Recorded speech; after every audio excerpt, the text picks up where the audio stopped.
Hi there. Dealing with slander. Slander is defined as the act of making defamatory, injurious, damaging, insulting, and false statements meant to harm someone's reputation. A mark of maturity in our lives can be measured by how well and calmly we handle slander and criticism. When you respond to cynicism, you validate your critics. Beware of a critical spirit. It has the propensity to find fault in everything and does not see any good in others. It amplifies your weaknesses and minimizes your strengths. A critical spirit can be likened to blind guards who strain out a gnat and swallow a camel. Matthew 23:24. However, not all criticism should be perceived negatively. We can learn and improve ourselves from what our critics say about us. Our enemies can sometimes say the truth about us even more than our friends are prepared to. Better still, in friendship, we ought to confront one another in truth. Faithful are the wounds of a friend, but the kisses of an enemy are deceitful. Proverbs 27:6. Was the Samaritan woman in the Bible immoral or a victim of slander? Historically, the major cause of divorce among Hebrew couples was the issue of barrenness. The same would hold true for Samaritan couples because they also valued and followed the law of Moses.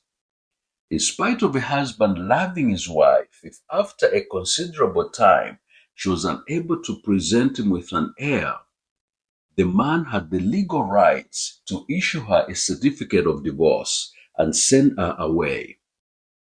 Many Hebrew and Samaritan men did exercise this right to its fullest extent. Divorce was not intended for in the law of Moses, but because of the hard-heartedness of the people, a provision was made, and Jesus dealt with this very question. They say to him, "Why then did Moses command to give a certificate of divorce and to put her away?"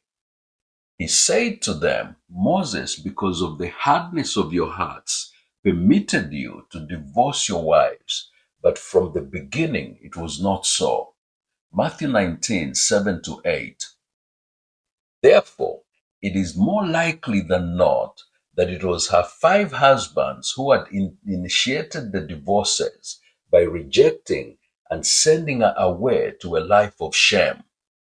The question that still begs to be answered is that if she was divorced for being an immoral woman, as she has commonly been suggested, how is it then that 5 different men could have asked her hand in marriage 5 times?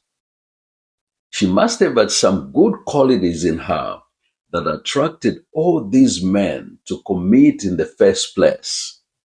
What about the 60th man?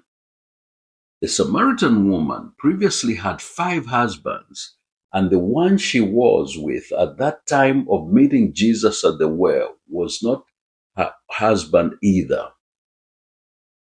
If this 60th man was not her husband, what was the nature of their relationship?